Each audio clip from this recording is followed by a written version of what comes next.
అన్న టెన్షన్ తీరిపోయింది కదా ఇప్పుడైతే? పోయిందన్న. ప్రశాంతంగా ఉన్నారు. ప్రశాంతం అన్న.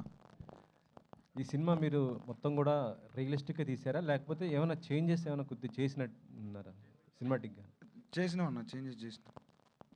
క్లైమాక్స్ ఏదైతే ఉందో అది మెయిన్గా పెట్టుకొని మిగతా కొన్ని చేంజెస్ చేసినాం అన్న. యాక్చువల్లీ చెప్పాలంటే ఈ స్టోరీ క్లైమాక్సే చాలా ప్లస్ ఇది.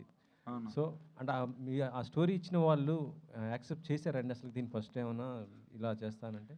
యాక్సెప్ట్ చేయలేదన్న. చాలా సంవత్సరాలు బతిలాడితే వాళ్ళ కండిషన్ మీద యాక్సెప్ట్ చేశారు. వాళ్ళ పేర్లు ఆ కుటుంబస్తులు ఎవరైతే ఉన్నాయో వాళ్ళు ఎవరిని వాడొద్దు, మా అసలు ఏం జోలు తేవద్దు అనేసరికి తేవద్దని చెప్పారు. ఆ తర్వాత ఇక మేము అట్లనే చేసినామన్న. సినిమా రిలీజ్ అయిన తర్వాత వాళ్ళ రియాక్షన్ ఏముంటుంది? అంటే ఇంకా వాళ్ళు కొంచెం ఆ బాధ ఉన్నదన్న, అండ్ రీగ్రెట్ అయితే ఉన్నదన్న. అది వాళ్ళకైతే బాధ ఇచ్చిన ఏడు కొంచెం ఫోన్ చేసి ఏడ్చిర్రు. మళ్ళీ అప్పటి ఇక దాని మీద వాళ్ళు బాధపడ్డారు బాగానే. ఓకే, నితిన్ గారు. Good evening sir. నాకు తెలిసి ఏంటంటే నెలలో కంపల్సరీ ఒక 2-3 సినిమాలు మీ నుంచి వస్తూనే ఉన్నాయి వరుసగా మంచి హిట్. దానికి తోడు బన్నీవాస్ గారి తోడు కావటం, ఇటు వంశీ గారి తోడు అవటం, అసలుకి ఎక్కడికో పోతుంది లిటిల్ హార్ట్స్ కానీ ప్రతిదీ కూడా బాగా మంచి హ్యాట్రిక్ కొడుతుంటున్నారు. బడ్జెట్ పరంగా చూసుకుంటే చాలా తక్కువనే వినిపిస్తుంటుంది. నిజంగా ఈ సినిమాకి ఎంత బడ్జెట్ అయింది అంటే మీరు ఎంత పెట్టారు ఏంటి అసలు? సార్ అంటే నేను కొన్ని రివ్యూస్ చదివాను sir. Production values are good అని పెట్టారు. గుడ్ అంటే ఆ సినిమా బడ్జెట్ దానికి ఎంత కావాలో అంత సరిపోయినట్టే. సో దానికి ఎంత కావాలో అంత జరిగింది సార్.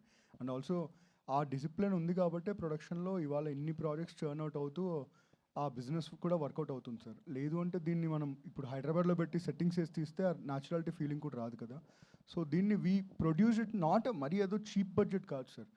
ఒక స్మాల్ ఫిలిం ఏ బడ్జెట్లో చేయాలో ఆ బడ్జెట్లో చేస్తాం. అండ్ ప్రమోషన్స్కి ఆల్మోస్ట్ ఒక సినిమా బడ్జెట్లో సగం ప్రమోషన్స్ కూడా వీఆర్ స్పెండింగ్ నౌ అండి. అంటే మీరు తీసే ప్రతి మూవీ కూడా ఫస్ట్ ఓటీటీ అనే థాట్ తోటి తీస్తున్నారు ఎందుకండి? లేదండి, లాస్ట్ ఇయర్ నవంబర్లో ఈ సినిమా ప్రెస్ మీట్ జరిగిందండి. ఎగ్జాక్ట్లీ నాకు తెలిసి ఇదే రోజు జరిగింది. లాస్ట్ ఇయర్ ఇదే చోట కూర్చున్నాం మేము. అప్పుడు కూడా మేము థియేట్రికల్ సినిమానే అన్నాం. అప్పుడు February 14th, 2025 cinema release date announce చేసాం. కానీ మీకు తెలిసింది కదా 15 ఏళ్ళు లేట్ అయినా కదా, ఇంకొంచెం లేట్ అవుతూ వచ్చి ఇవాళ రిలీజ్ అయిందండి. అండ్ ఆల్సో వన్స్ అగైన్ అండి, సో మీరు అన్నారు ఏమైనా చేంజెస్ చేశారా అని చెప్పి.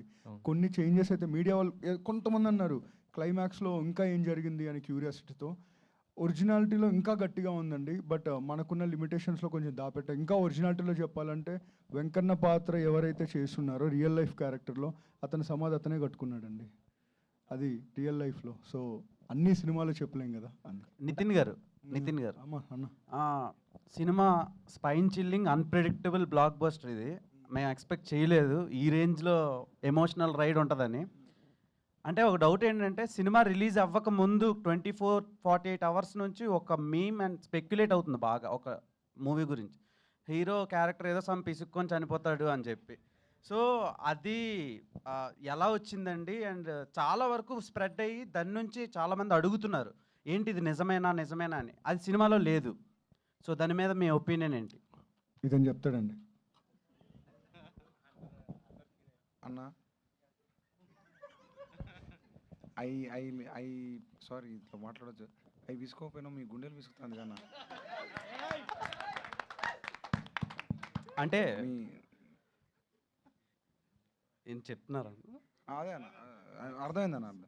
సో లాస్ట్ అంటే నార్మల్గా పెద్ద పెద్ద సుమోలతో హిట్లు కొడతారు, సీజీలు వాడి హిట్లు కొడతారు. మీరు ఒక చిన్న సిరంజి వారి హిట్ కొట్టారు.